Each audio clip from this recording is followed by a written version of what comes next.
Brasil e França, juntos no 27º Festival do Rio, realizam projetos que marcam as comemorações dos 200 anos das relações diplomáticas entre os países. Vamos saber tudo sobre o festival, que conta com uma programação versátil aqui no Alerj Revista de hoje, com Rodrigo Pinto, diretor de um dos filmes da mostra, Ninguém Pode Provar Nada, que aborda a trajetória do controverso Ezequiel Neves. E a literatura impulsiona a trajetória da poeta e mestre em literatura brasileira, Milena Martins Moura, detentora de uma história regada de ótimos desafios. Ela acaba de lançar com sucesso seu 5º livro, O Carro de Apolo Capotou no Horizonte. E se o amor começasse depois do primeiro bom dia? Esse é o mote da comédia Amanhã Seguinte, sucesso do autor britânico Peter Gilter. Chega ao Brasil com direção da prestigiosa Teresa Falcão, que figura entre as mais conceituadas autoras de teatro e televisão, com inúmeros sucessos na bagagem. Ela está aqui conosco no estúdio do Alerj Revista de hoje. Segue por aqui com a gente para a nossa roda de conversa de hoje. Que bom ter vocês por aqui, gente. Muito bom. Muito obrigado pela presença de vocês. Vamos falar de teatro, que a gente quase não gosta, né, Teresa? A gente quase não gosta dessa praia, né? A gente quase não gosta de ir ao cinema, não é? E nem quase não gosta de ler, né? Então, vamos juntar todo mundo nesse balaio. Rodrigo, você está aí no Festival do Rio com Ezequiel Neves, um cara quase nada controverso. Estou no festival pela 2ª vez agora, né? Eu participei antes com um filme sobre Lenine, chamado Continuação. E agora com Ezequiel, que é um filme que é um híbrido, né? Ele mistura documentário e ficção. É uma coisa que um caminho que a gente seguiu, porque era uma maneira de refletir sobre a própria obra, ou a própria obra do Ezequiel, que sempre foi um cara que misturou ficção e realidade. Acho que na própria vida, né? Tudo. Ele era ator, né? Ele começou como ator do Teatro Experimental em Belo Horizonte, com nomes como Neville de Almeida, né? E depois ele se tornou jornalista e nesse período aí, 40 anos de jornalismo, ele fez muita ficção, né? Ele não tinha informação, ele inventava a informação que ele não tinha. Isso, obviamente, que fez com que ele se tornasse um craque da ficção no jornalismo, né? Jornalismo de invenção, como a Ana Maria Baiana gosta de falar. Então, o filme trata um pouco dessa trajetória, né? Desse jeito de se relacionar com a realidade e com a ficção, no momento em que essa relação custa caro para a gente por causa de fake news, de manipulação e tal. Então, o filme tem esse aspecto de tocar num assunto importante, mas da forma ezequiana, digamos assim. E por que você escolheu o Ezequiel para tratar dele, para procurar a história dele, a trajetória dele? Eu não sei se eu escolhi, não. Eu, Ezequiel, esbarrei. Foi uma topada que eu dei, assim. Eu conheci o Ezequiel em 97. Eu trabalhava tinha uma banda, ele produziu a banda. A gente acabou ficando amigos. Depois a banda não aconteceu, mas a gente ficou amigos. E depois, quando eu comecei a trabalhar como diretor de documentários, na virada ali para os anos 2000, uma vez eu cheguei com o equipamento a tiracolo na casa dele e ele falou, vem me entrevistar? Eu falei, deixa de ser pretencioso, rapaz. E aí ele adorou essa coisa, acabei fazendo uma entrevista ali, meio para entender o que ele queria, e assim é que a coisa foi se desenvolvendo. Mas esse material ficou parado muito tempo, né? E na época que ele morreu, em 2010, eu sentia o desejo, né, de mexer com isso, mexia comigo emocionalmente de uma maneira ruim. E aí depois, em 2017, é que eu comecei a trabalhar de fato no filme. E qual foi a tua motivação para revisitar essa história? Olha, eu acho assim, primeiro, Ezequiel é uma figura muito importante, que fez um tipo de jornalismo que se esfacelou nos últimos anos. Isso tem a ver com o sucateamento das empresas jornalísticas, mas tem a ver também, por causa da internet, as empresas jornalísticas demoraram a compreender e abraçar a internet, mas eu acho que tem a ver também com a emergência dos streamings, né, que são uma ferramenta incrível, ótima, mas que geraram aí, junto com mídias sociais, essa ideia de que você é somente fã, né? Você não tem uma visão crítica do artista nunca, né? E o Ezequiel é um cara muito crítico, assim, crítico de tudo, ele dizia, né? E eu acho que ele trazia para o artista uma perspectiva do público, uma perspectiva do crítico, né? Um crítico que sabia do que estava falando. E eu acho que isso aí foi uma coisa que mexeu muito comigo. Sempre achei que era importante haver crítica. A crítica de música, por exemplo, hoje ela é ínfima, né? Você acha que nós temos poucos críticos? atualmente? Nós temos poucos críticos. Acho que a gente tem poucas vozes críticas na mídia em geral. As pessoas estão mais preocupadas em se afinizar com os artistas e seus fãs e serem relevantes para esses fãs do que efetivamente trazer uma reflexão crítica, histórica, contextualizada sobre uma obra. Eu acho que isso é ruim. Na literatura a gente ainda tem um pouco mais, no cinema com certeza a gente tem mais. E acho que isso ajuda os autores. É uma voz crítica de reflexão que empurra você para frente se você quiser. Sim, se você tiver uma escuta, com certeza. você pode ou dizer não, dizer que aquilo é uma idiotice que o cara está falando. Sim. Mas você também pode se apropriar daquela crítica ali, abraçá-la e ir para um outro lugar. Para você, crítica faz diferença? Claro, pô, eu adoro ser criticado, entendeu? Mas eu acho também que antes, quando eu fazia alguma coisa, e a crítica não era a crítica que eu esperava ouvir, eu ficava mais magoado. Hoje em dia eu xingo de volta se eu achar que é bom. Porque eu acho que é isso.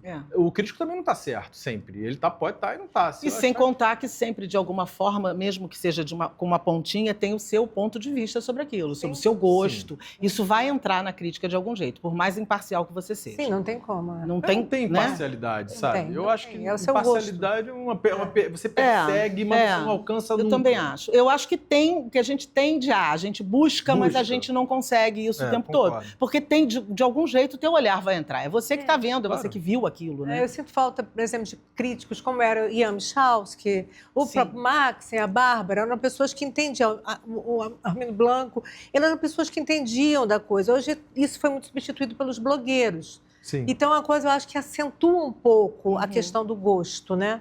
Porque é isso, todas essas pessoas também tinham seus gostos, né? Eu gosto... Mas eu acho que isso deu uma acentuada também, porque foi acabando, né? Os jornais foram acabando com as críticas. Os espaços para as críticas também são mínimos. Espaço para teatro, para música, que a gente tinha críticas maravilhosas. Não tem mais nada. Não tem mais nada. Televisão. A gente não tem crítico de televisão hoje, né? Você não tem.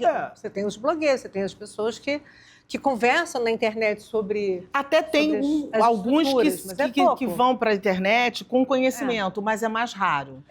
A própria internet pulveriza muito a questão das opiniões, e aí é muito mais gente dando opinião por dar, do que propriamente pessoas, né, críticos que estudam, que pesquisam, que são pessoas com conhecimento de causa, né? Eu acho que é isso que você está falando. É isso que eu estou falando. Eu entendo que haja uma reação a um certo elitismo da crítica.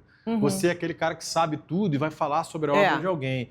Eu acho que isso é realmente uma bobagem. Nenhum crítico deveria se levar a sério nesse sentido. Mas eu acho que haver vozes críticas que registrem esse pensamento crítico na mídia em geral, seja qual for a plataforma moderna é o vlog, é o vídeo, beleza. Mas eu acho que isso é legal, é um diálogo bom. Eu acho que faz o fã, o ouvinte, o seguidor, o público... refletir, ampliar a sua reflexão. Quantas vezes eu li uma crítica sobre algo, eu tinha gostado da coisa. Quando eu li, eu falei, opa, mas tem uma outra coisa aqui também. Que eu não tinha visto. Exatamente. Com certeza. Então, essa multiplicidade, assim, eu acho que o Ezequiel, nesse sentido, é um cara muito rico. Isso me atraiu muito para ele. Tem um ponto que eu acho importantíssimo também nesse trabalho teu, que é o ponto memória. Claro. Que o Brasil tem pouquíssima. A gente sofre de falta de memória, né? Sim. E o Ezequiel, você gostando ou não gostando, querendo ou não querendo, ele foi um cara que marcou uma época. Sim. Marcou um espaço, que deixou uma marca no trabalho que ele fez, né? Especialmente com Barão, com Cazuza, né? Até hoje todo mundo fala nele, lembra dele assim, mas é preciso que isso fique... É um registro histórico de um tempo, de uma pessoa que construiu uma história, né? Sim, totalmente. Mas a tua história com a música vem de antes, né? Você já é um jornalista ligado em música, trabalhou no Multishow, trabalhou em festivais, né? Qual é a tua relação com a música? Como é que isso começou? Eu tenho uma família muito musical, assim, a gente sempre ouviu muita música, né, em casa, assim. Muita música popular, mas muito rock também dos anos 70 e tal. Na escola eu também era muito próximo de pessoas que gostavam de música, então era meio inevitável para mim. Quando eu comecei a minha carreira profissional, eu trabalhava na economia no jornal. Curiosamente, teve um momento que eu trabalhei na política, na mesma sala que o Armindo Blanco, que era uma figura adorável, assim, tinha uma gaveta cheia de chocolates, ele, assim, incrível, barato. E quando eu comecei a escrever sobre cultura, foi em paralelo eu conheci o Ezequiel. Então as pessoas presumiam que porque eu andava com o Ezequiel, eu conhecia a música. Eu sempre fui estudioso, estudava para fazer as coisas, assim. Eu não sou um grande conhecedor de música, mas eu estudo. E depois no Multishow eu fiz muita coisa, continuo fazendo coisas pro Multishow, né? Fiz diversas séries, ano que vem tem mais 2. Mas você gosta, né? É uma coisa que você gosta. Música é uma coisa que te atrai, né? Adoro. Que tipo de música você gosta? Olha, eu adoro a música popular brasileira. Eu adoro a música negra em geral. E se você pensar na música negra como soul americano, que foi uma influência muito grande pra gente, poxa, olha, agora no festival nós temos um filme do Emílio Domingos e do Felipe Davi Rodrigues, que é o filme sobre o Wildon, que é um cara maravilhoso de música negra. A gente tem, né, a maior artista do ano passado, pode-se dizer que foi a Lineker. Que faz esse diálogo entre MPB e altamente contemporâneo, né? Muito. O som dela é muito contemporâneo, as letras, né? Que ela produz, né? Mas a música, para você, a música brasileira vai bem? Vai bem. A música brasileira, eu acho que talvez o maior bem, a maior forma de exportação que nós temos, mais qualificada, com todo respeito ao agronegócio, à mineração e tal, mas eu acho que todo o nosso talento, informação, afeto, foram canalizados para nossa música, o nosso grande artigo de exportação, assim, embora isso não tenha a menor importância para nós, efetivamente, assim, no sentido mais estrito, né? Mas eu acho que mostra a grandeza do nosso povo, da nossa cultura rica. Dessa galera nova que vem chegando, que vem escrevendo o seu nome, que vem trazendo coisas novas, quem você acha, ou quais deles você acha que vão realmente ficar? Porque muita gente chega, mas nem todo mundo fica. Em qualquer lugar, né? No teatro, na literatura, em qualquer lugar. Quem para você aposta em quem? Ou em quens? Olha, eu gosto muito do Zé Ibarra, da Júlia Mestre, que, né, fizeram parte do Bala Desejo, aquela banda, né? São músicos excelentes. Eu gosto muito da Tássia Reis, adoro. É uma cantora de música negra brasileira, mas também universal, incrível. Eu acho que tem muita gente, assim, seria até meio injusto eu... mas, assim, pro meu gosto, essas pessoas... E você acha que os streamings, essa amplificação que a gente tem hoje de veicular, dá uma amplitude. Todo mundo pode ouvir tudo a qualquer momento. Mas isso contribui mais ou menos para que a gente tenha mais uma marca brasileira, que a gente tenha mais um conceito brasileiro de música? Olha, eu não sei. Eu acho que essa amplitude, às vezes, ela é demais. Assim, você fica um pouco... Meu Deus, né? Eu tinha muito essa conversa com o Lenine. Você entrava numa loja de disco, tava tudo ali, entre aspas.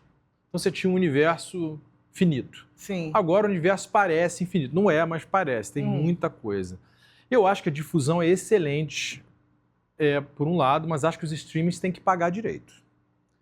Tem que respeitar o autor. O streaming, hoje, a maior parte dos streamings, quem quiser vestir essa carapuça, que vista, não está pagando nada, sabe? É uma falta de respeito absoluta, entendeu? E eu acho que para usar esse termo, essa uberização dos serviços culturais é um perigo, entendeu? Nós temos que ser vigilantes e críticos. Porque ninguém vai dar de graça aquilo que sabe fazer. É lógico. Entende? É o seu trabalho. Isso aí tem outro nome, que eu não vou nem mencionar, e espero que os streams tenham vergonha na cara. A gente precisa regular os streamings ontem. Porque eles estão fugindo dessa, como, né, o diabo foge da cruz. Só que eles têm que aceitar, desculpe. Não tem jeito. Porque é fato, né? É um fato, cara. E o ambiente tem que ser legal para todo mundo. Com certeza. Não é possível que o ente gerador desse lance, que é o criador, seja o cara que está levando menos na coisa. Tem alguma coisa muito errada. Nenhum agricultor, grande agricultor, nenhum grande minerador, nenhum banqueiro vai aceitar isso. Por que o artista teria que aceitar? Porque a gente sempre entra naquela história, né? O artista sempre, ele vende ilusão, ele vende sei lá o quê, essa coisa difícil da gente gerir e digerir, né? Sim. Falando agora, voltando para o Festival do Rio, o teu filme vai ser que dia? Como é que vai ser? Convida aí a galera, Então, conta pra gente como é que vai ser. Ninguém Pode Provar Nada tem sua pré-estreia no dia 5, às 9h30 da noite, no Estação Gávea, que fica no Shopping da Gávea. Depois tem mais 2 outras sessões durante a semana. Mas o filme continua aí, uma carreira de festivais, né?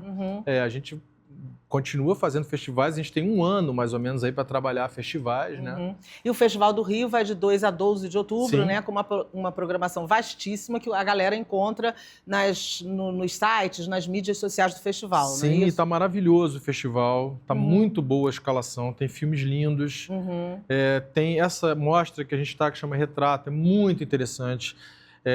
Tem filmes, o filme do Hildon, por exemplo, está ali também, né? E tem filmes franceses, de mulheres francesas, Sim. que houve um recorte, porque é Brasil e França, né? É o maior festival que a gente tem aqui, né? Eu acho que isso tem que ser celebrado, abraçado pela nossa comunidade artística aqui no Rio, né? E o público comparece, né? O legal é Muito que o comparece, público vai cara. mesmo. O Festival do Rio já é uma marca, né? Pô, é maravilhoso, É maravilhoso, cara. É realmente. uma oportunidade, assim, muito única, assim. Tem debates, tem pessoas que vêm de fora falar, a gente faz intercâmbio, é um intercâmbio cultural riquíssimo. Tem o Rio Market, né? Que é um mercado de difusão, incremento do setor, né? Tem diversas palestras, conversas de tom profissionalizante ali, para quem está começando, né? É muito interessante, é muito interessante. Eu já fui várias vezes e gosto sempre, imensamente. É ótimo.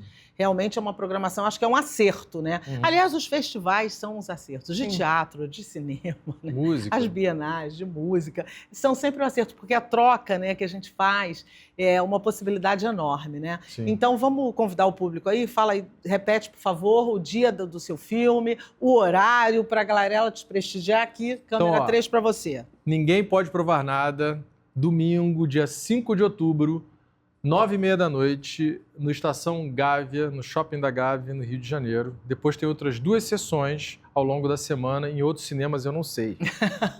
Mas aí todo mundo descobre.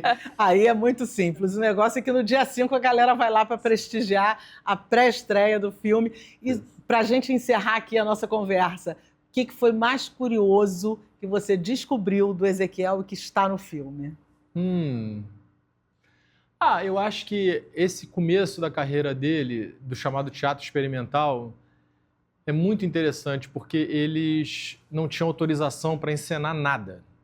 Então, eles buscavam máquinas de escrever que eram as mesmas das secretárias dos grandes autores estrangeiros e lançavam um dia na Broadway, uma semana depois estava no Brasil autorizado.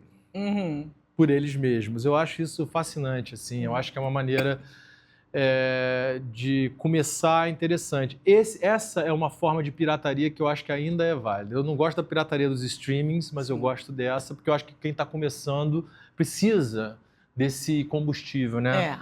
Assim, e é um combustível criativo, falsificar uma isso que eu ia falar. É uma garra construtiva, totalmente, né? É uma coisa, é uma outra pegada, né? É uma outra pegada. E agora a gente vai fazer um rapidíssimo intervalo, mas na volta a gente vai conversar com a Milena, que já está no seu 5º livro e é muito, muito interessante. Se eu fosse você, eu não saía daí, que a gente volta bem rapidinho.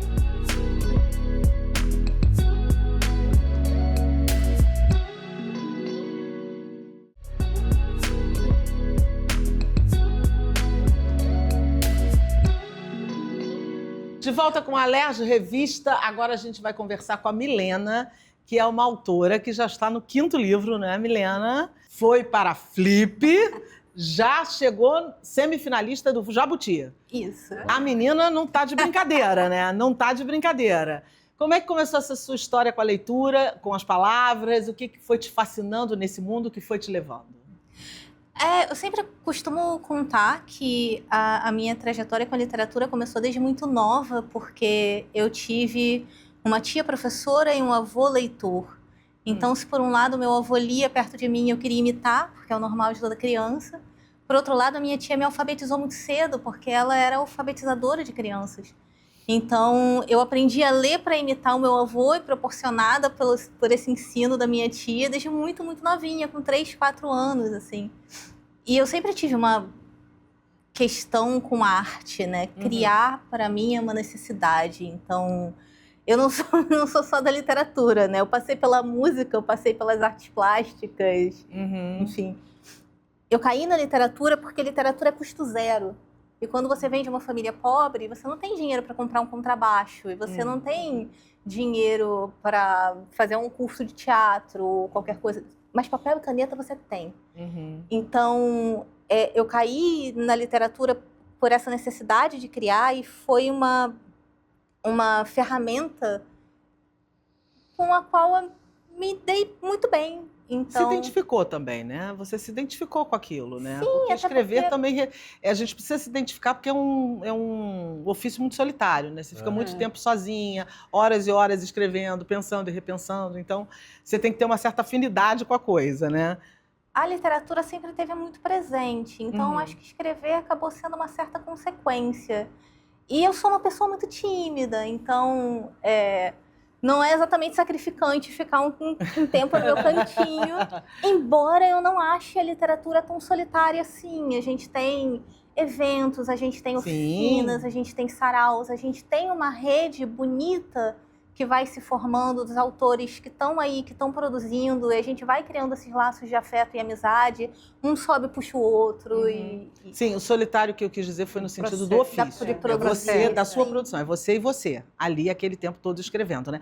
Você já disse em entrevistas em alguns lugares que você nasceu e cresceu em Madureira e que você gosta de ser suburbana, que você é uma suburbana com orgulho. Essa tua realidade vem para a sua literatura? Sempre. Sempre. Eu digo que o meu Rio de Janeiro não é o Rio de Janeiro do Manuel Carlos, não é o Rio de Janeiro dos cartões postais, é o Rio de Janeiro da linha do trem, da linha do metrô, da comunidade, da escola de samba, do ensaio da Portela que me mantinha acordada à noite da infância. Hoje eu moro no Caxambi, é um bairro muito gostosinho de se morar, de muros baixinhos. E eu confesso que eu gosto do sossego, sabe? Eu gosto da experiência do local calmo. Então, eu me sinto muito em casa, assim. Me sinto em casa na Zona Norte, me sinto em casa no subúrbio. Não tenho nada contra a Zona Sul, não, gente. Não estou sendo xenófoba. Mas foi o lugar onde eu cresci, então é a minha casa, é a minha realidade. E a gente costuma dizer que é do nosso quintal que a gente vai para o mundo. Né? Exato. Então é daí que, da sua vivência... no fundo de quintal. Não é? É isso. Eu acho que passa por aí. Quando a gente assume esse momento, essa coisa, isso flui de alguma forma bonita na nossa vida, né? Porque é a sua verdade, é a sua história. Sim. Né? Tem um texto sobre Benjamin que fala que na infância, atrás da infância do Benjamin, sempre reverberava o significante blá, blá, blá. Não vou saber falar, é uma palavra em alemão bonita. E aí eu digo que por trás da minha infância sempre reverbera o significante Madureira. Quantas vezes não aparece Madureira? Várias, eu li várias vezes tem Madureira aqui. Olha, já que você mostrou o livro, eu vou mostrar aqui a capa do livro. O carro de Apolo capotou no horizonte. Aqui é o livro da Milena. Muito. A gente já vai falar sobre ele, porque o título também é bastante curioso, né? O carro de Apolo capotou no horizonte. E é muito parece muito biográfico esse livro, né? Não é? Só parece. Porque tem algumas coisas que levam a esse lugar. Quando você esteve na Flip, você disse que encontrou o escritor Marcelino Freire, de quem você é fã. E aí, eu te pergunto, quais são os outros autores que você admira, que você traz com você para a sua literatura, para o seu olhar? Vai dar briga isso. Olha em que condição você está me colocando aqui. Não tem problema não, aqui a gente é bom de briga. Então, assim, eu vou citar nomes distantes. Não vou citar nomes tão próximos assim, que é para não esquecer ninguém. Boa saída. Obviamente amo de todo o meu coração Marcelino e eu posso citar Caio Fernando Abreu, porque foi meu instrumento de mestrado, inclusive. Que bacana. E Santiago Nazarian, e eu acho que completo aí essa minha trindade, entre aspas, não são três, com as poetas Bruna Beber e Viviane Mosé. Viviane Mosé. Mas não posso deixar de citar, porque senão também vai dar briga se eu não citar as minhas amigas queridas, a Priscila Branco e a Bianca Monteiro Garcia, que são pessoas que estão enfim, na minha vida e que fazem uma literatura estupenda. Você acha que a partir da Flip a coisa flui melhor? Você teve mais visibilidade como autora? Isso funciona realmente? Olha, essa Flip foi muito curiosa, né? Porque foi um momento extremamente especial para mim. Foi Marcelino apontar para mim na mesa com André Del Fuego e falar: olha ali, é a minha poeta preferida. Então, essa Flip foi bastante diferente, né? Eu vi um livro meu esgotar, o Cordeiro, que foi o semifinalista do Prêmio Jabuti, esgotou na Casa Pagã. Maravilha. Mas eu acho que a Revelia, tipo, esse foi um momento profundamente especial e diferentão, lógico, que me trouxe muitas coisas. Eu sou muito grata ao Marcelino por tudo que ele faz por mim. Mas a Flip é um lugar de união, é um lugar de encontro, de afeto. E isso é sempre muito grandioso, né? A gente tem as casas independentes, eu circulo muito pela programação independente. E aí a gente vê essas aglomerações, né, de autores naqueles lugares que são da literatura que está sendo feita no momento, aquela literatura que está pulsando, a galera que está começando e outros que não estão começando tanto assim, mas os autores independentes, a literatura Acho viva. isso maravilhoso, a coisa dos autores independentes. Você ter esse espaço para essas pessoas se mostrarem, levarem suas obras. Acho isso sensacional. Acho que isso tem que acontecer em todos os festivais, em todos os ambientes culturais, né? Esse espaço para quem está chegando, né? Que é o mais difícil, geralmente, né? Quando você está chegando. Você é uma poeta, escreve muito bem, diga-se de passagem. Eu não conhecia o seu trabalho, conheci com esse livro e adorei. Adorei a estética do livro, inclusive. Olha só, gente, vou mostrar. Olha que interessante. O livro dela é tudo... Olha, a capa é preta, as letrinhas são branquinhas e em alguns momentos elas são riscadas. Eu queria achar uma aqui. Tem uns poemas assim...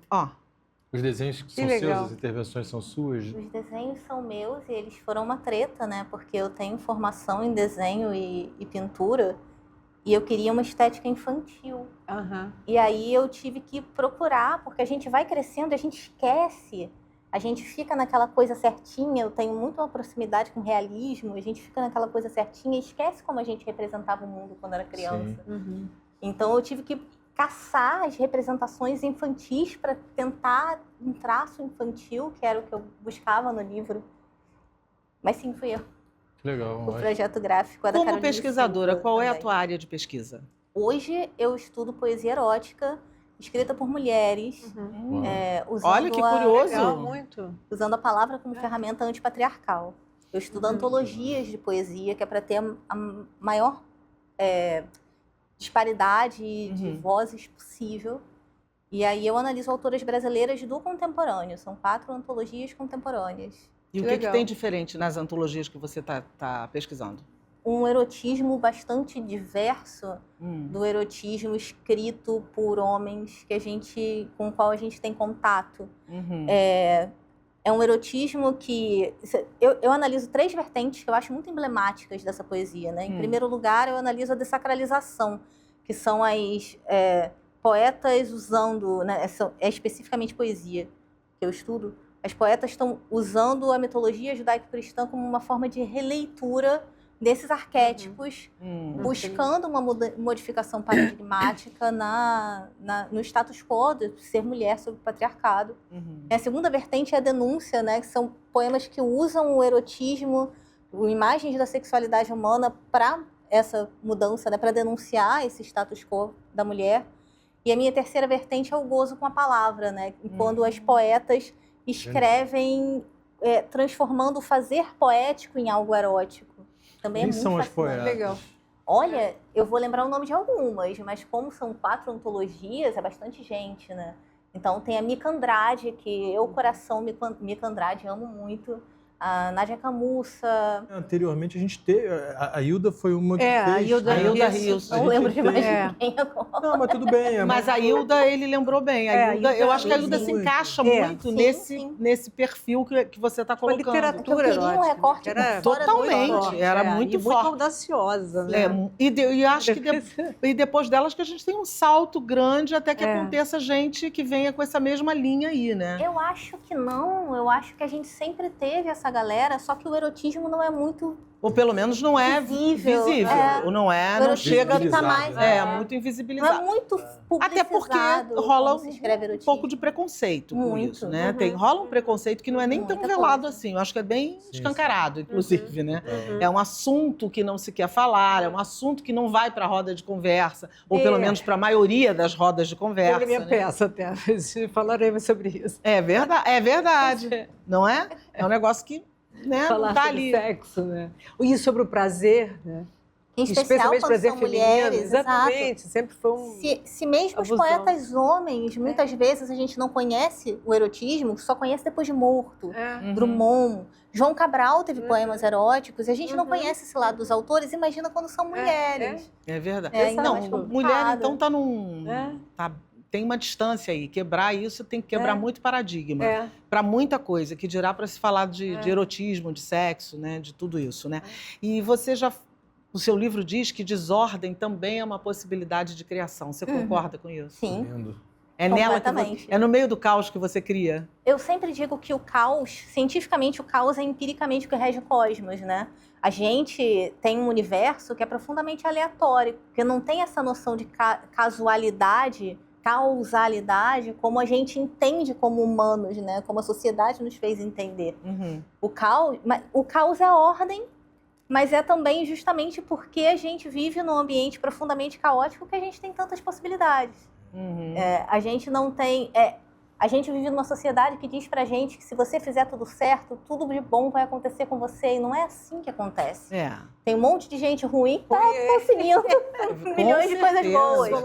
Não é Porque a preciso vida estar é certo para que as harmônica, coisas deem certo. Exatamente. Isso é uma premissa absolutamente equivocada, né? Mas ao mesmo tempo isso te liberta, te dá muitas Ah, liberdades. Não sim. façam coisas erradas, pelo amor de Deus, não estou dizendo. Só Mas te dá você muitas se sair do possibilidades. peso e saber que a possibilidade do erro é Isso. absolutamente viável e que pode te fazer crescer, eu acho que isso é tudo, né? Sim. Você, em qualquer aspecto da sua vida, não só no profissional, né? A editora é sua? Eu sou uma das editoras da Macabeia Edições. Somos eu, Priscila e Bianca. E você tem essa editora para ter mais possibilidade de publicar seus livros? Publicar mulheres. A editora é só uma publicação apenas de mulheres, né? Eu edito a revista Cassandra, que é só de mulheres, eu só estudo mulheres, a editora é só de mulheres. Que legal. Então, Mas com temas específicos ou mulheres? mulheres. Mulheres. Cis, trans, mulheres. E a gente publica livros acadêmicos, romance, poesia, o que a gente mais publica, porque somos 3 poetas. Então, acho que é normal, né? Aquela Sim. questão da imparcialidade. A gente não Com é imparcial, certeza. a gente gosta de poesia. Uhum. Mas, assim, para publicar, a gente quer publicar mulheres. O que nos move é o desejo, a gente quer publicar mulheres. Uhum. Agora vamos falar do livro. Ok. Agora vamos falar do livro. Você usa uma figura mitológica, que é o Apolo, né? Então, por que esse título tão curioso, O Carro de Apolo Capotou no Horizonte? Conta aí por quê. O Carro de Apolo Capotou no Horizonte era o título da última parte do livro que virou O Corpo de Borboleta. Né? Primeira coisa que eu preciso dizer é que tem pequenas metáforas com carros nesse livro, né? Corpo de Borboleta é uma parte de carro cinza Artemis, é uma cor da paleta da General Motors, etc. Mas a questão do Carro de Apolo, para mim, no livro, né? O Apolo é o carro do Sol. Ele passa, né, em cima do Ocidente, das 6 às 18, todos os dias. E aí ele percebe que o ser humano está cego para o deslumbre e ele perde o controle da direção. Então, essa ideia de que a vida deveria ser fácil, a vida deveria ser deslumbrante, a vida deveria ser tão incrível. E ela é, se a gente pensar que a gente tem essa pequena janela, né, de existência, e o restante é desconhecido. Tanto antes quanto depois da gente é desconhecido. Carl Sagan dizia que nós somos a forma que o universo encontrou de conhecer a si mesmo. Porque com a nossa existência, com a nossa consciência, a gente consegue compreender o universo. E, no entanto, a gente tem uma janela tão pequenininha perto da história. Que essa janela de consciência seja curta historicamente ainda. Né? Mas sejamos honestos, o ser humano é o único animal que paga para viver no planeta Terra. Né? O macaco pega a banana do pé, as frutinhas ali, a gente tem que pagar a comida. Então, existir como ser humano é muito complexo, a gente vai se cegando para o deslumbre. Eu falei que eu tive que reaprender a representar como criança, Porque a criança é um artista em potencial. Sim. A criança ainda não se cegou para o deslumbre. Se ela quer cantar, ela canta. Se ela quer dançar, ela dança. Totalmente sem máscara, né? É só você ir pro teatro infantil que você vê isso na sua cara. A criança gostou, ela aplaude, ela fica ali. Não gostou, ela se levanta e sai. Ou então, ou te diz, não gostei. É um filtro sensacional, né? Porque a máscara é uma coisa da sociedade, do humano, né? À medida que a gente vai crescendo. Você considera que o teu livro é sobre o pensar, sobre a existência, sobre as dores humanas também? Também, eu sempre falo que esse não é um livro autobiográfico, mas eu entendo porque, a priori, ele pode ser lido como autobiográfico. Tem o meu nome, tem o nome da minha mãe, tem a questão do Fusca. Por isso eu achei que tivesse muito de você no livro. Mas além da ideia de brincar com os limites do autobiográfico, né, que é algo muito da nossa poesia, esse sujeito poético performático, que é e não é, aquela questão do Philippe Lejeune, do pacto autobiográfico, além disso, eu também quis pegar elementos afetivos para buscar um universal. Então, um poema Maria Lúcia, por exemplo, Maria Lúcia é o nome da minha mãe. Aquele não é um poema apenas sobre a minha mãe ou a sua relação com a família ou comigo. É um poema sobre o ser mulher, mãe de outra mulher. Essa maldição passada adiante, porque se você recebe todas as críticas por ser mulher, você só está certo se for homem. Nunca é o momento certo, nunca é a coisa certa se você é mulher. Você recebe todas essas críticas e outras por tabela. Porque agora as críticas vêm para sua filha também. Então, tem essa questão dessa dualidade que é universal. Que não é só da minha mãe, que com certeza outras mulheres viveram também, né? De dizer, Maria Lúcia, essa menina já tem peitinho, né? Encerra os peitos dela. Com 12 anos ela já tem peitinho, você colocou no livro. Exatamente, encerra aí os peitos dela, porque não pode aparecer sobre a blusa da escola, porque vai chamar a atenção, vai tirar a atenção dos meninos, sabe? Se alguma coisa acontecer com ela, aí você já sabe. Então, é algo universal, não é algo sobre a minha mãe. Né? Eu acho que eu tentei buscar isso, eu tentei buscar uma universalidade. Então, a ausência é algo universal, solidão é algo universal, tristeza. E eu acho que a gente, muito pelo contrário, a gente tem marolinhas de felicidade num grande mar de frustrações, de decepções e tristezas que é a vida. Sim, até porque a gente recebe mais nãos do que sims na vida, né? E é aprendendo a lidar com os nãos que você vai aprendendo a viver e enfrentando a sua diversidade, a diversidade do mundo. É isso, né? Viver é isso, né? Mas também a vida presta, né? A vida presta pra caramba, não é? É bom demais. A vida presta, apesar de, assim, a gente tem os nossos refugos, né? No seu caso, a literatura e outras tantas coisas como você falou. Você está preparando um romance, é isso? O teu próximo livro é um romance? Já está preparado, meu Deus do céu. Está junto com o Marcelino Freire, ele está lendo. Não estou preparado para receber a crítica dele, inclusive. Falamos em crítica aqui. Mas essa é privada. Essa é privada. É isso. Mas ele foi finalista do Prêmio Sesc esse ano, então foi por Você isso pode que falar o título já? Posso, Metâmeros. Como? Reticência, metâmeros, reticências. Tem reticências. Ah, tá. E fala sobre? É um conceito do Caio Fernando Abreu, né? Que ele dizia que, inclusive está no começo do romance, que ele, depois que descobriu que os vermes eram formados por metâmeros, que se extirpados podiam formar vermes inteiros, ele gostou da ideia de textos que podiam ser embriões de si mesmos. E aí eu crio esse romance como 3 personagens que são escritores e um escreve o outro. Que legal. Então, curioso, muito legal, curioso. muito legal. É teu primeiro romance, certo? É meu primeiro romance. Dizem que quando o escritor chega a escrever o romance, chegou na estatura perfeita, né?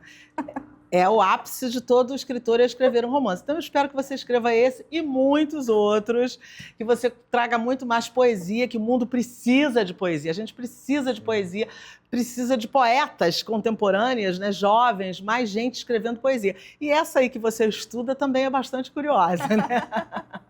Eu acho que é bem legal para nós mulheres falar sobre isso, é muito importante. Parabéns pelo seu trabalho, Milena, Obrigada. que você volte com muito mais livros. Quando lançar o romance, volta aqui para contar pra gente, tá bom? Tá bom.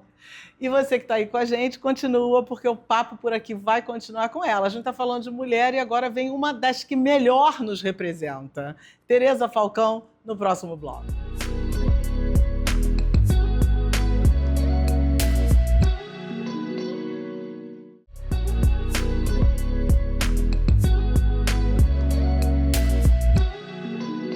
E agora a gente vai conversar com ela, Tereza Falcão, uma das pessoas que eu mais admiro, uma mulher que escreve lindamente para o teatro, para a televisão, e agora é diretora, agora não, que já não é tão agora, já tem bastante tempo.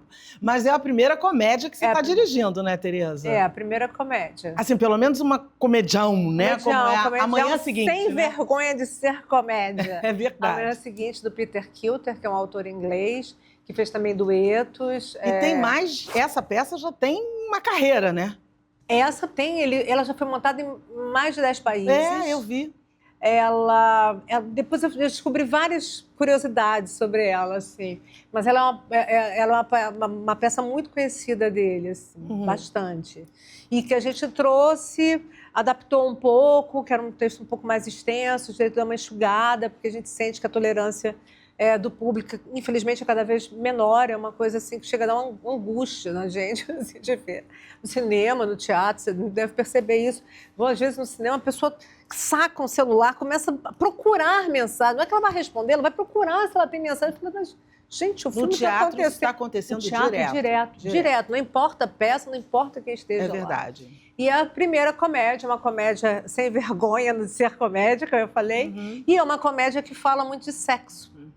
Fala sobre sexo e afeto, porque é um cara padrão que acorda na cama de uma mulher e ele não lembra o que aconteceu na noite anterior.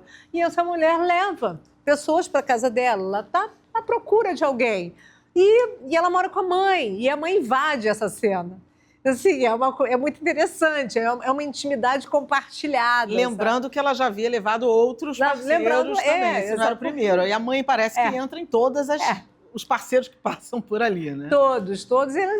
E os caras saem assustados um pouco dessa invasão de intimidade ali. E ela tem muita naturalidade para contar, para falar sobre isso, essa mãe.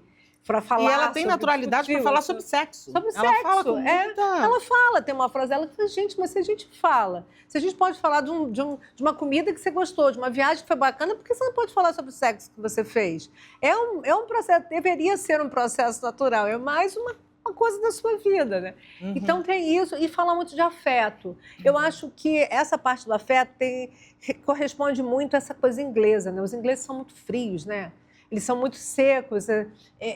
E essa mãe e essa filha, elas se pegam, elas se beijam, sabe? Tem uma proximidade. Mas isso é uma versão sua ou uma versão que estava no texto? Já estava no texto? Eu acho que então. Tem eu acho que tem essa coisa importante. Ele, como inglês, olhar para esse lugar, sabe? É verdade. Da dificuldade do toque. Ninguém se toca na Europa, né? Se você tocar uma pessoa, ele é capaz de chamar a polícia na Europa. Então tem isso, sabe? Essa coisa de falar do toque, de falar do afeto, de falar da emoção. Isso assusta muito o cara inicialmente, mas ele vai entrando naquele jogo, né? Ele vai entrando naquilo, ele vai sendo acolhido por aquela liberdade e por aquele afeto também daquelas pessoas, assim. Ele fica muito assustado, né? Inicialmente, mas ele volta. E ele resiste, vai resistindo, mas vai se deixando embarcar, né? E tem o irmão da personagem principal que entra, que é o Gustavo Mendes. E que é uma figura, a figura muito engraçada da peça o tempo todo. Completamente. Totalmente. Disrupta, bem doida. É verdade. O que te chamou mais a atenção no espetáculo, assim, para você ter o desejo até de dirigir? Como é que foi isso? Eu adoro dirigir. É uma coisa que eu adoro montar um espetáculo, eu adoro ver aquele espetáculo nascendo, assim, né? E aí eu fiquei 25 anos lá na Globo, não podia dirigir porque não dava tempo mesmo, era uma pessoa escreve uma novela ou ela dirige uma peça, as duas coisas ao mesmo tempo é impossível. É impossível. E aí quando eu saí veio o Cordel, fiz o Cordel. Que é um espetáculo lindo, que é um espetáculo maravilhoso. Eu sou suspeita, mas é maravilhoso. E aí os meninos me convidaram para dirigir esse texto. E eu achei que era um desafio novo para mim. São 4 atores, era uma coisa que eu nunca tinha feito, era um comedião, como você falou. E tentar entender como é que eu ia botar aquilo em cena, porque tudo se passa praticamente em cima de uma cama. O palco é um palco sobre um palco, né? A cama vira um palco em cima do palco. E o cenário do Nelo, ele faz uma coisa bem ver Mil e Uma Noites, com bastante pano, né? Então, essa ideia realmente do... Olha lá, tá vendo? E eles vão pra cama, se estreiam, lá, vai a família inteira na cama, eles estão na cama o tempo inteiro. E eles passam a maior parte do tempo na cama, né? A peça se desenrola muito tempo na cama, né? Tereza, mas a tua história artística, ela começa muito no teatro, né? O teatro que te pega mesmo. Porque você foi para a televisão, escreve lindamente, escreveu novelas incríveis, maravilhosas, mas o teatro está sempre ao teu redor e ali que começou. Desde garota. Como é que foi essa história do teatro na tua vida? Eu estava falando para a das minhas tias que me deram muita... E eu falei, sempre falo delas, né? Eu falei quando a gente fez o perfil Emilinha e tal. Emilinha e Marlene é uma homenagem à sua tia. Elas duas e tal. E elas me levavam, eu lembro até hoje, a primeira peça que eu vi foi no Teatro Glaucio Gil e era o Gato de Botas. Eu tinha 5 anos de idade. Eu me lembro disso até hoje, me lembro sentada no Glaucio Gil, eu achava que os autores eram do tamanho do teatro. E era muito diferente o Glaucio Gil do que é hoje, né? Então, eu ia muito ao teatro, aí chegou uma hora que interrompeu, porque você não tinha mais teatro para adolescente naquela época. Na época pouco. Que eu era adolescente, não tinha. Não tinha. Depois veio com o Damião, Carlos Wilson da Silveira. Mas foi um tempo depois deu uma caída. Depois já deu uma outra declinada e de vez em quando sobe, mas é sempre um hiato, né? É sempre um hiato do teatro, infelizmente. E aí, quando eu voltei ao teatro, assisti teatro, mais ou menos com os 17 anos... Aquilo me despertou tudo de novo, mas me despertou no sentido de fazer. Eu queria fazer aquilo, eu queria escrever e eu queria dirigir. Eu ficava fascinada pela coisa das montagens. E aí eu fui procurar curso de teatro e aí você se tornou atriz um pouquinho. Fui atriz um pouquinho, mas mais para ter esse contato. Assim, eu não sou... Eu falo que eu não tenho vocação.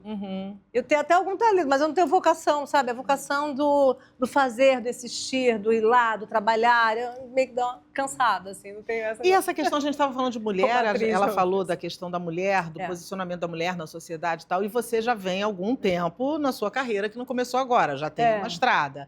Num meio absolutamente machista. A televisão, então, é homem para todo lado. Hoje também melhor, mas quando você começou, nem tanto. Como é que funcionou isso, Tereza? Você teve que se impor muito, você teve que buscar realmente um lugar e dizer, eu estou aqui, eu sei fazer isso, igual a vocês? Rogéria, eu vivi uma vez essa situação, para te falar a verdade, assim. Uma única vez, por incrível, né? É difícil de acreditar, mas é fato, assim. Eu não me lembro de uma situação mais complicada dentro da televisão por conta disso. Eu estaria mentindo se eu falasse. Teve uma vez um programa que a gente fez, que eu fiz, que eu participei, e que eu senti que era era um programa de humor, e eu senti que tinha uma... Sabe assim, ela não vai fazer isso daqui. Aí eu lembro sempre dele falando, pô, piada mais pesada que tem no programa foi escrito por uma mulher. Olha que coisa engraçada. Aí eu falei, bah, informou mesmo, né? A impressão que eu tinha e tal. Mas foi assim... pelo contrário, eu acho que eu sempre fui muito respeitada ali, sabe? Assim, eu não tenho uma história dessa para contar, não. Não tenho, não. E fazer comédia?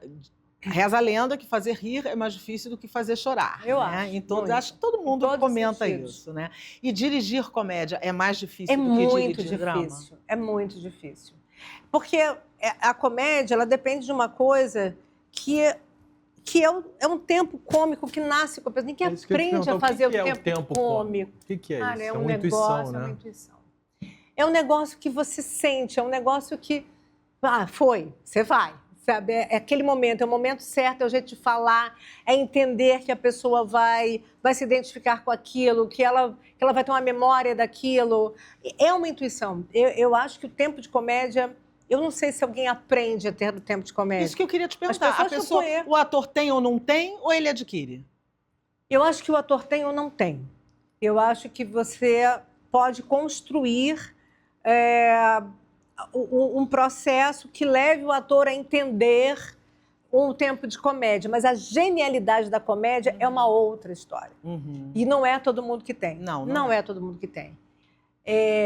Então, fica mais difícil, é mais difícil, porque eu acho, apesar de que eu acho que o drama também tem o seu tempo, né? Por exemplo, quando você faz uma escaleta de um capítulo de novela, tinha toda uma preocupação de entender o ritmo daquilo, porque eu não posso tirar uma pessoa que está aos prantos e largar uma cena de comédia depois, porque não vai funcionar nem os prantos e nem a comédia depois. Sim. Um dos dois não vai funcionar, depois quando eu tiver que voltar para o pranto, ela não vai voltar. Então, isso acontece também na comédia e no drama de cena também. Você tem um fluxo, né, que você vai levando a pessoa até aquele lugar. E um fluxo de pensamento também, né? Pensamento, que você precisa ter.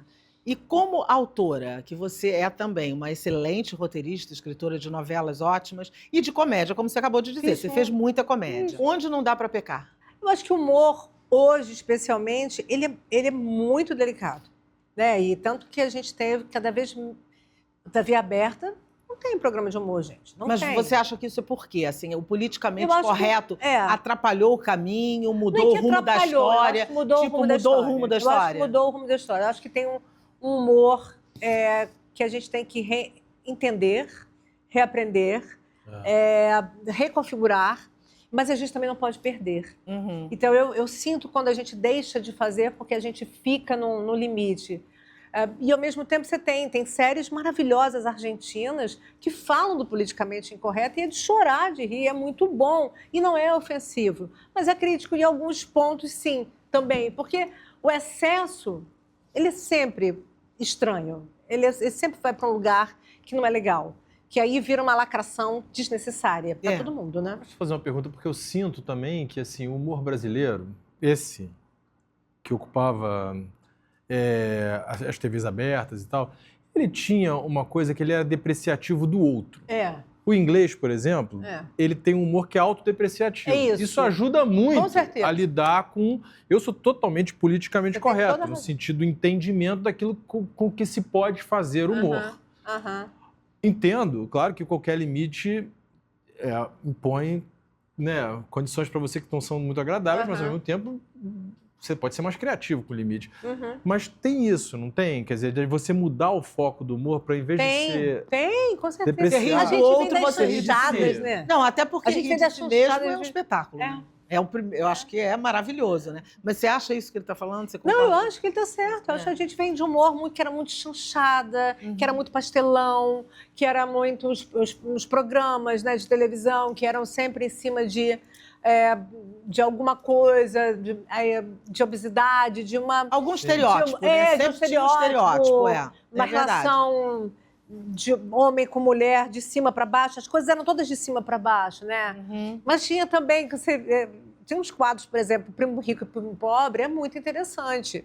Porque era muito feio você ver o Brandão Filho... Mas você acha que hoje isso não caberia, né? Eu não sei, porque o Primo Rico é uma crítica gigantesca, gente. É um cara milionário que tem um primo pobre que vai visitar ele e ele nunca deixa essa pessoa comer, ele nunca deixa essa pessoa... E ele esnoba o tempo todo em cima da riqueza dele. Né? Mas assim, entraria no caráter da humilhação, eu não sei se hoje em dia... Eu não sei. Pois é, hoje é uma coisa que a gente está pensando. Será que hoje em dia caberia aquilo? Uma vez me perguntaram, você acha possível um galã de hoje se comportar como um galã do passado? Eu falei, não é possível, por quê? A novela é uma revista, é uma atualidade. Então, hoje não faz sentido. No passado fazia sentido, naquela sociedade, daquele jeito. Era possível compreender aquilo. Era um outro recorte, uma outra realidade. Era outra vida, era outro momento. É verdade. Mesmo, assim, né? Inclusive, os próprios atores hoje já vêm com... Já constroem diferente. Você sente isso? Sim, já com certeza, constroem seus personagens com outro olhar, com outro foco. É outra geração, né? é outra... até os mais antigos tentam também entender que é um outro tempo, é um outro momento, é uma outra história, né? Claro. E em termos de... Nesse espetáculo, o que você... o que você priorizou nos seus atores? O que você buscou que eles tivessem para que aquela graça também não ficasse aquela graça forçada? O que você buscou para chegar nesse tom? Uma coisa que eu queria falar, que a gente está falando muito do empoderamento e das mulheres falando sobre sexo, e essas duas falam o tempo inteiro sobre sexo. A mãe e a filha, de uma forma muito tranquila, muito gentil e muito provocativa às vezes. Elas falam às vezes para provocar ele mesmo, entendeu? Então é um lugar de... Eu acho que tem um lugar de propriedade feminina ali, da palavra feminina, que eu acho que é muito legal. E eu acho que o jogo cênico que a gente...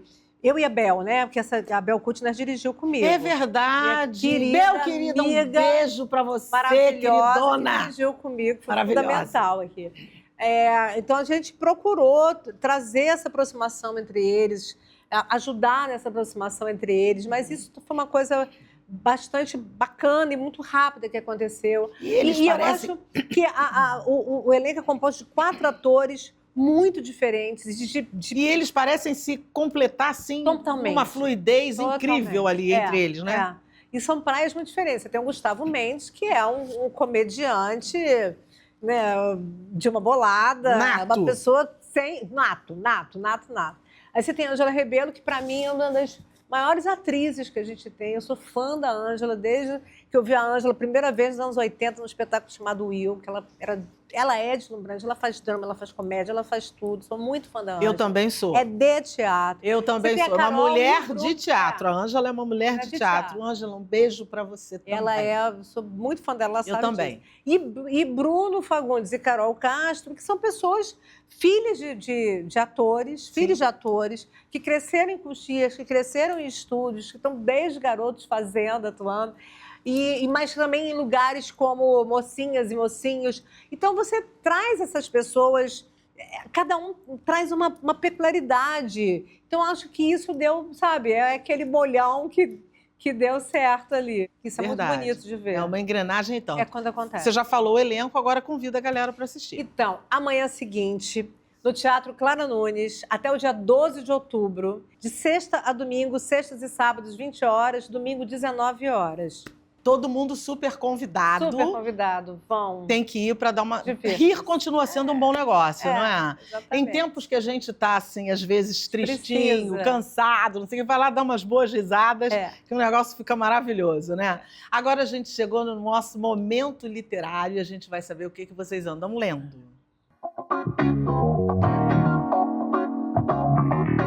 Só que antes disso, eu vou mostrar os 2 livros da nossa querida Milena. A Orquestra dos Inocentes Condenados, aqui que ela trouxe pra gente ver. Títulos maravilhosos. Olha que bonitinho.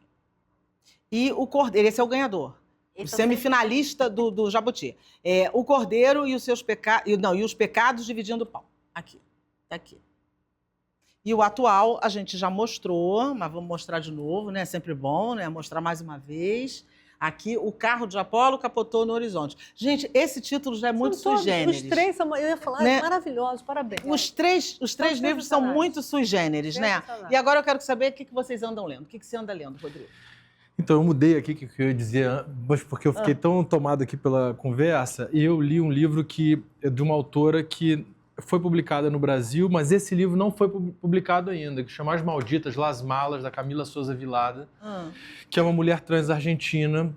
E os outros livros dela foram publicados aqui, mas esse, por alguma razão, ainda não foi. Tem que ser publicado. É um livro lindo que conta a história da transição dela entre uma trabalhadora do sexo e uma escritora. Como ela vai se tornando escritora, trabalhando na rua. É muito bonito, muito bem escrito. Milena.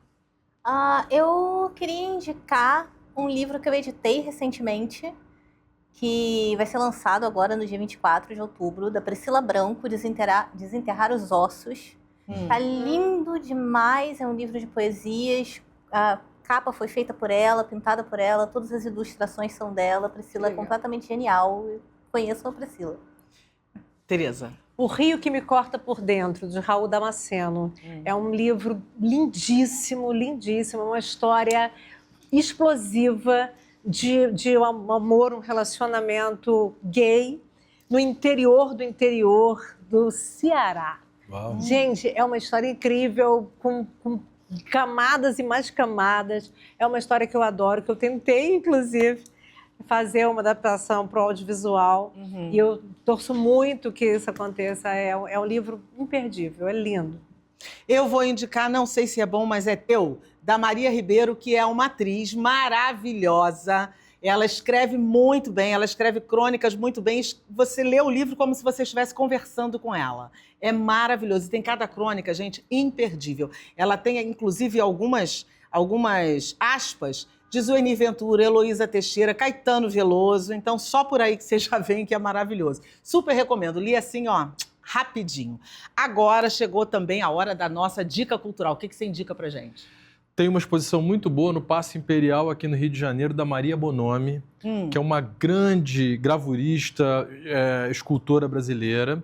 Ela está com 90 anos, essa exposição celebra, né, esse grande legado da Maria Bonomi num ofício, numa arte que se diluiu um pouco no decorrer do tempo. O Brasil teve grandes gravuristas, a Maria é uma delas, né?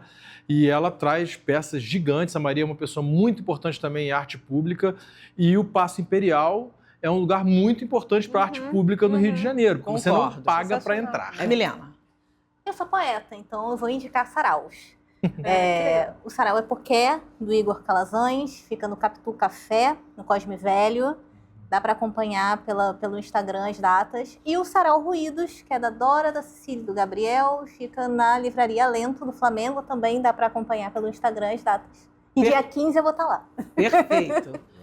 Tereza. Eu vou indicar A Procura de uma Dignidade, com a Ana Beatriz Nogueira. No Teatro Lara Ouvinte, texto de Clarice, direção de Gilberto Gavronski, até 12 de outubro. Então, corro para ver que o espetáculo é lindo, a Ana está maravilhosa.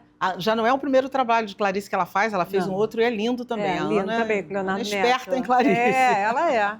É muito bom, realmente. E a Clarice Luz está na assistência de direção também, é um espetáculo que está muito legal. Sua palavra de ordem, Rodrigo. Desordem. Ótimo. Sua, Milena. Pecado. Amor, cada vez mais amor. É isso, é com esse amor que a gente vai se despedir no programa de hoje. Obrigada a vocês pela presença, foi incrível a nossa conversa. A gente deixou boas dicas e uma história bacana, né? A gente tem Festival do Rio, a gente tem poesia para o livro, para o sarau, e a gente tem teatro para assistir. Tem para todo gosto, né? Muito obrigada, gente. Sucesso para todo mundo. Super obrigada pela sua audiência, pela sua companhia, que é muito importante para a gente. Esse foi o Alerj Revista de hoje. Eu espero que você tenha curtido. Se quiser rever o programa, é só acessar o YouTube. Segue a gente nas redes sociais. Até o próximo programa TV Alerj, o canal do Povo.